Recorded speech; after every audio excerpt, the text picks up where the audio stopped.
মাদারীনগর মধ্যপাড়া মরহুম আব্দুল হাকিম চেয়ারম্যান সাহেবের বাড়ির মসজিদ নির্মাণ কাজ চলমান। বিগত দিন ধরে আপনাদের সহযোগিতা ও আল্লাহ পাকের অশেষ মেহেরবানিতে আজ এ পর্যন্ত কাজ করতে পেরেছি। আপনাদের সহযোগিতা চলমান রাখলে বাকি কাজগুলো করতে পারবো ইনশাআল্লাহ।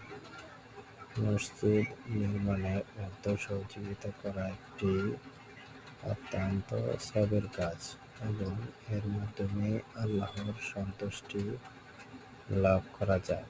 মসজিদ নির্মাণে সহযোগিতা করলে আল্লাহ তাআলা সাহায্যকারীকে জান্নাতে ঘর দেবেন বলে হাদিসে উল্লেখ আছে।